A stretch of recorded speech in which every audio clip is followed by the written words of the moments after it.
So now let me talk about some strategic breakthroughs for going big, okay? Giving you some of the epiphanies that I've had along the way that I think can layer on this. By the way, you can see, we're kind of moving from one big idea to the next, so I don't want this to get lost in the shuffle. Like each one of these, if you went and just sort of contemplated for a long time, could create this huge shift. But let me just keep giving them to you. I warned you that there would be a lot in too short of a period of time for most people to handle. You're just going to have to keep doubling down. Just keep bringing your mind back into the equation. Don't miss it while you're here. You can go and sort it out later, but just get it while you're here. So let me give you an epiphany that I had.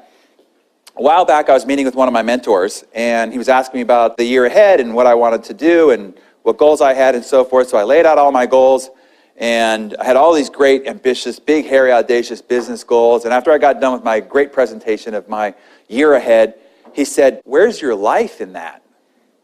And I thought, what do you mean? I mean, he says, "Hey, that's great. You're going to do that business-wise, but where's your life? There's nothing left for a life." And that's exactly how I lived most of my life, where all my goals, all my ambition, all my drive, all my talent, energy, and bandwidth and life force was being driven towards business goals. And then I would find barely this thing at the outside of the ring would be left for life. I would get together with friends if there was extra time. I'd spend time with my family if there was extra time. I'd figure out a hobby if there was extra time. I'd take time off, I'd go on vacation, I'd take a weekend if there was extra time. Life fit on the very outside. He said, what I want to encourage you to do is flip that. He said, I want you to figure out what kind of life you want to lead first. What are your life goals for next year? What kind of life? What kind of lifestyle? Now, life and lifestyle is not about time off. It's not about vacation. It's not about exotic travel. Like, what kind of people do you want to work with? Talking and researching and studying and creating what? Do you want to have a lot of travel? Do you want to have a long commute, short commute? What kind of products, services, industries turn you on, are most interesting to you? Figure out what kind of life and lifestyle, because look, when you lift your head up off the pillow every morning, you spend 80% of your life working. 80% of your life is spent working. So you better have a life inside that. Design a life and then figure out a business around it that supports that. And that was a game changer for me. That's when I started to make business decisions, what I said yes to and no to, based on whether it fit with my life plan. Whereas before, my life plan was subject to my business plan. Big difference. Seems subtle, dramatic difference in the life you lead. So I went back through my journals to figure out what process I brought myself through when I went through this shift. And these are the notes I found in my journal. I put together in a worksheet for you. So these are one of these exercises that I encourage you to do when you got a little extra time on a weekend and you're feeling contemplative and you're ready for a shift. Go through this exercise. Write it out. Design a life. And then mastermind, plot, and scheme about how you can have your business sort of support that and make some adjustments, some changes, and some tweaks to it. So I'm going to suggest that you do this one as a bit of a homework assignment. Now, I don't want you to mistake this as some conversation about balance, because balance is horseshit. I guess I should have stuck with malarkey. Georgia says, you can't say that on stage anymore. I'm like, nah, come on, what do you mean? Yeah. Here, look. When you're standing still, you're balanced. If you're going to move forward, what do you got to do? You got to get out of balance. You literally, to move forward, you've got to get out of balance. Now ask Mother Teresa about balance. Ask Martin Luther King, Abe Lincoln. Ask Nobel Prize winners. Ask Olympic athletes. Ask Oscar winners. Ask anybody that has achieved something fantastic and ask them about balance. And they will say, balance is not a major issue. They're too busy doing what they love. Okay? Doing what they love. So I interviewed David Foster, the hitman. And he's written 1,000 songs. He discovered Celine Dion, Michael Bublé, Josh Groban. He's had more Grammys than any other music producer. Okay? Guy's a stud. Huh? Oh, and he's proud Canadians. There's only like a half a dozen that they can claim, you know. Yeah. Every time it's like, it's Canadian. Okay, great, fantastic. Yeah, that's funny. All right. So I interviewed him for Success Magazine. He was on the cover of Success. So I'm interviewing him and I said, hey, a lot of people say that you're a workaholic. What do you say to that? And he said, here's the way I see it. On a Saturday morning, when it's quiet, there's no place I'd rather be anywhere on the planet. No exotic beach, no tennis court, no golf course, no lounge chair, no poolside, nowhere I'd rather be than in my studio making great art. He says, that's not working. That's living. I love it. It's wonderful. I'm creating. I'm exercising my potential. I'm doing my great art. He said, if you'd rather be anywhere than doing your great work on a Saturday morning, then you're probably doing the wrong thing or looking at it wrongly. So it's not about taking more vacation days. It's about directing your life in the direction that really stimulates you, that really fulfills you, that brings you great joy and great zest. And to me, I quote unquote work a lot. But a lot of times when I'm contemplating my options, I think I could go play golf, I could do this, or I could go and work on that project that I'm working on. Usually that's the thing I'm most interested in. And if it's not my forced productivity interval of having to take my mind away so I can rest and recover and revitalize, this is the thing that I'm drawn to. So don't mistake this whole thing of like, there's work and then there's not working. That's not true. There's just living. There's just living. And they all kind of fit in that same bucket. Okay?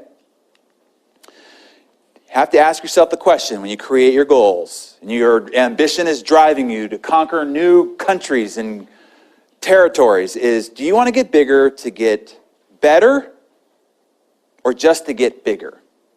In other words, if you grow and get bigger, is it going to make the most important things in your life better? Are you going to contribute more? Are you going to be able to have more connections, more love? Whatever your three values are, if growing your business is going to get you more of that, go for it. Fantastic. But if it's just bigger for bigger sakes, it might actually pull you away from those values. So I was watching a movie a little while back, and the movie had nothing to do with like personal growth and development or whatever, but there's a line in the movie that just caught me. You ever done that where like a lyric of a song catches you or a line in the movie, or you overhear a conversation and wham, it's what you needed to hear, right? So the line went like this: dissatisfaction is a symptom of ambition. Now this caught me two ways. I can interpret this two important ways for me. Number one is that I was constantly dissatisfied in my life. As we talked about before, no matter what I achieved, I was still dissatisfied. I was never satisfied at all. And then I became frustrated about the fact that I was always dissatisfied. Then I became self-critical about the fact that I was never satisfied. It just turned into this tailspin. It's like, I can't believe that I'm never satisfied with whatever it is that I've got. This allowed me to say, oh, it's just the symptom of my ambition. I'm always going to be a little bit dissatisfied. It's part of the motor. It's part of the thing that pushes me to grow and to expand and to reach and to try to blossom and to try to become more of who I'm capable of becoming. It's a good thing. Let it live there. So I was free from the self-criticism of it. The second thing that it also said to me is, be careful about your ambition. Because it can drive you to grow and expand, but it can also drive you off a cliff and take over your life and pull you completely out of your life. You can start expanding, opening new businesses, taking on new partnerships, and all of a sudden you are beholden to all of that. You are now the slave of your ambition, the slave of those employees you had to hire, the slave of those investments you needed to make, the slave of those liabilities that you ended up creating for yourself, and your ambition has pulled you out of your life. My greatest challenge in life right now to this day is holding the reins on my ambition, is holding it back. Because there's lots of things I could do. Yeah, and people are coming to me all the time with ideas. Oh, you could license this, you could franchise this, you can create the trainers of the trainers, you could build this product, you can upsell this, downsell this, you could have this program. And I'm like, yeah, I could. But if I end up getting myself in all of that, I leave my life to do it. So I have to hold it back. I have to be really careful about what I say yes to, and really disciplined about saying no to most great ideas, so that I can keep it contained in a place where I get to have my ambition fuel my growth, but not drive me out of my life. Here's the lesson. Don't want what you don't want. Don't want what you don't want. And I learned this lesson when I met this guy here. We always say in success, find a model, that you want to be like, and then pattern yourself after him. Well, this is my model for years. I wanted to be like Richard Branson, right? I mean, the guy, how cool is that guy, right? I mean, he's worth $4 billion.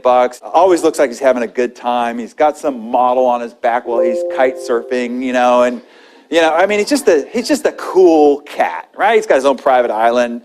So I thought I wanted to be Richard Branson until I spent time with Richard Branson and found out kind of what his ecosystem is like. And then I realized he and I are really different. He thrives on complexity. He thrives on having 1,000 balls in the air. He loves it. He's best in that environment. Do you know that he and Virgin have 125 lawsuits pending at any one time? It's just part of having 400 companies and being a major brand in the world. It's just part and party to the process, okay? No big deal. If I had 125 lawsuits pending at any one time, I'd be in a nut house with rubber walls, right? I realized at that moment we're different, and what turns us on and what fulfills us and what satisfies us is opposite, in fact. I realized then that what I really like is simplicity. I like a few things done really well with great depth. He can throw a lot of things against the wall and see what sticks. If it doesn't stick, he doesn't care. He doesn't have any attachment to it. I have a lot of attachment to what I create, right? So what's going to give me joy and fulfillment is a few things done really well. And so I radically altered my life after spending time with him in the opposite direction. And I said, my goal is to have a few SKUs with a few employees doing a few things with great excellence, great margin, and great outcome. And I rewired my entire business to create and craft that reality, the things that I do outside of the Success Enterprise with my partners. And as a result of it, not only has it created 10x success, it's given me a life. And now I am fulfilled and satisfied with what it is that I'm doing if I continue to hold the reins of my ambition, because my ambition is always going, dude, you so could crush it if you did this. This would be so easy to do. You could do this just, for an hour on Saturday. It's like, and I've got to be like, stop it. We got it. This is it. We're in the zone. So don't want what you don't want. Figure out what works for you and live in accordance with that. Because you can fall in love with the destination and then realize later that the journey really sucks and the trip wasn't worth it. Okay, let's keep crushing through, moving the needle on this ideation that we've got going here. So your goals must be bigger than your greatest what? In order for you to persevere, to push through, your goals must be greater than your what? The obstacles, the things that could stop you. What is it? The discipline or the rejection or the fear or the heartache or the laziness. Your goals have to be more inspiring, more empowering to you than what could be your greatest obstacle. Otherwise, the obstacles will stop you and it's game over. So you want to make a list of what could be your greatest obstacles to accomplishing each goal. And then make sure, is your goal powerful enough to persevere through those obstacles? Because they will come. You will face them. You want to separate wants, because there's a lot of things that you want. There's a lot of wants. But wants will be blown out of the water quickly by some of these obstacles. Separate the wants from musts. I must achieve this. I must have this be part of my obituary. I must have this be part of my life plan. Then all of a sudden, the obstacles, be warned. There's no way the obstacles can overtake me because these are must. Non-negotiables. These are my non-negotiables in life. They interviewed 1,000 80 to 90-year-olds to try to dig out lessons learned. They lived a long life. What are their lessons learned? What was interesting that they found from that study was the focus of their answers was not on what they did. The focus of their answers was on what they didn't do. Regret was the biggest lesson learned from people who had lived to 80 to 90 years of age. So today's the day to decide and identify your regrets. You can't wait till you get to 80 to 90 to look back and see what you regret. It's too late to change it. Now's the time to consider what you possibly could regret not doing. If you died, you're looking back on your body in a box. What do you regret not having done? Now's the time. Now's the time. So there's a great interview here with Jeff Bezos who talks about this. Now, this guy has changed the universe. Number one retailer, change maker in the world, taken over e-commerce. And we almost never had this. It was almost not made possible. Let me have him tell you. I went to my boss and said to him, I'm going to go do this crazy thing, and I'm going to start this company selling books online. And this is something that I had already been talking to him about in a sort of more general context. But then he said, let's go on a walk. And we went on a 2-hour walk in Central Park in New York City.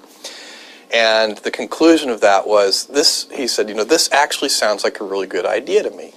But it sounds like it would be a better idea for somebody who didn't already have a good job. And he convinced me to think about it for 48 hours before making a final decision. And so I went away and was trying to find the right framework in which to make that kind of big decision. And, I'd already talked to my wife about this, and she was very supportive and said, look, you can count me in 100%. Whatever you want to do. It's true, she had married this kind of, fairly stable guy in a stable career path, and now he wanted to go do this crazy thing, but she was 100% supportive.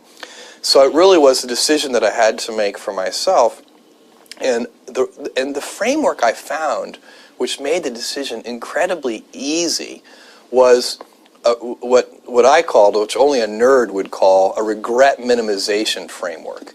So I wanted to project myself forward to age 80 and say, okay, now I'm looking back on my life. I want to have minimized the number of regrets I have. And I knew that when I was 80, I was not going to regret having tried this. I was not going to regret having wanted, trying to participate in this thing called the internet that I thought was going to be a really big deal. I knew that if I failed, I wouldn't regret that. But I knew the one thing I might regret is not ever having tried. And I knew that that would haunt me every day. And so when I thought about it that way, it was an incredibly easy decision. And I think that's a very good, it's if you can project yourself out to age 80 and sort of think, what will I think at that time? It gets you away from some of the daily pieces of confusion. I left this Wall Street firm in the middle of the year. When you do that, you walk away from your annual bonus. And that's the kind of thing that in the short term can confuse you. But if you think about the long term, then you can really make good life decisions that you won't regret later.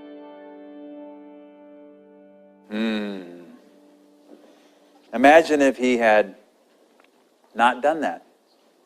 Kept his cush job, kept his bonus. We wouldn't have Amazon today. We wouldn't have what is now all the innovations of the internet today based on him making that single decision. So I just ask you, what is stifling your making the decision to move on about what you really wanted to do so that you don't have those regrets? How do you operate from the framework of regret minimization? Also, layering on a different strategy here, it is quite okay. Actually, it's quite encouraged if your goals are a bit crass and embarrassing. I don't actually share a lot of my goals publicly because some of my goals are crass and embarrassing. There's things that I want to do or things that I want to accomplish or people that I want to meet or places I want to go that are kind of crass and embarrassing. And you know what? That's what makes for a great goal. So don't be worried if, hey, look, if you want to have a closet that you can park a car into because it's so big, and if that just turns your crank that one day you could build this fantastic closet for your most prized possessions, awesome, good for you, whatever, right? If you want to do something fantastic with your family or whatever turns that passion flame on, awesome, okay? Let that be okay. And then also, as you go down the path of trying to achieve your goals, a lot of times goals can be limiting. It can actually limit you because you put blinders on us like, I will accomplish this or I will die trying, and you end up dying. So we have this part of our family room where you have these stack back doors and it opens up to the outside. It's like 15-foot expanse. And then we have this window. And I was sitting on the couch and I saw this fly just like beating its head against this window. And I don't know why I was just fascinated. It was just bam, bam, like repeatedly, bam, over and over again. I'm like, wow, that must hurt. Ah, ow, ow. And then I got bored with watching that and got distracted. And a couple hours later, I'm walking by and I took that photo. It's sitting on the windowsill, dead. All the while, literally 2 feet to the left was 15 feet of open space to the outside. Sometimes we live our lives like that, where we're so intent of doing this thing, this never say die, this never give up, and we just boom, boom, boom, and then all of a sudden, you know, sometimes you got to be flex. You got to be flex. I consider goal achievement like jazz. My dad's idol in life was John Coltrane, right? Great jazz musician. And achieving goals is like jazz. To a lot of people, jazz can sound like noise, right? But what you don't understand is that there's actually a substructure. Even freestyle jazz has a substructure, right? It's a signature, timing, who gets handed to whom. Okay, all that is predetermined. And then on that base structure, you can then be fluid and flex, and you could be in the moment. And that's how great music is created. But it has to be created on a base. Because if there's no base structure, then it is just noise. Same thing with goals. You do have to have a destination in mind. You do have to chart a course. But then you need to keep looking around just in case there happens to be a 15-foot open window to the right or to the left. And sometimes I've gone along and I've actually changed the goal because the world has evolved, things have developed, and the goal expanded or the goal went to the left or the goal went to the right. So allow yourself to be flexible. Do not become too stubborn in your blinders on sort of goal achievement. And then, don't even focus on your goals at all. Write them down, use the Living Your Best Year Ever program, and then don't focus on your goals at all. The people that you see up here, none of these guys, no gals, none of these guys actually set a goal to be where they are right now in life. Interesting. They didn't set a goal for that. Here's what they did instead. They just continued to focus on growth. Growth was the only objective. Growing, better, iterating, improving, one step at a time. Richard Branson put it this way. When my friends and I started the first Virgin business 40 years ago, we had no master plan, especially not one for a group of companies that by 2011 would number more than 400 businesses around the world and employ 50,000 people. Had we tried to plan for such a future, we would certainly have messed it up. Instead, they just iterated on growth, one step at a time. John Maxwell, when I interviewed him, I said, hey, John, you've created all this great success. You're at this pinnacle point in your life. What are your goals now? And he said, you know, what's interesting, when I was young, I had all these great goals that I thought they just were wild and crazy and ambitious. But the life that I have right now is way beyond any goal I could have even imagined when I was a young person. And so I have learned that the reason why I got to where I'm at is because every day I just focused on growth.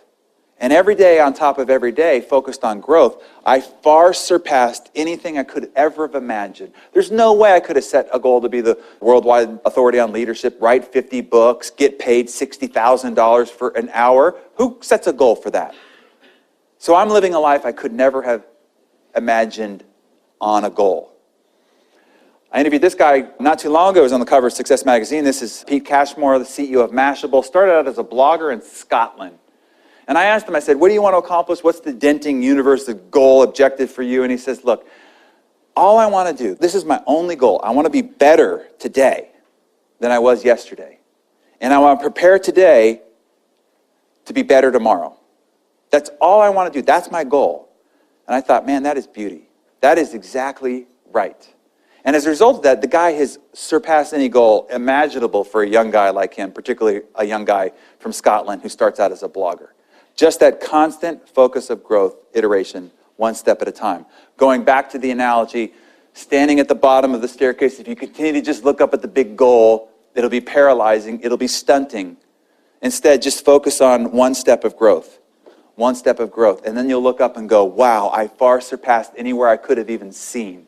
So it's great to set goals, have a destination, provide a roadmap, but then just focus on growth. Just focus on one stair step at a time. So there's a goal supplement there. I'm going to encourage you to use that as a homework supplement so that you, in your additional time, can work on some of those aspects of refining your goals.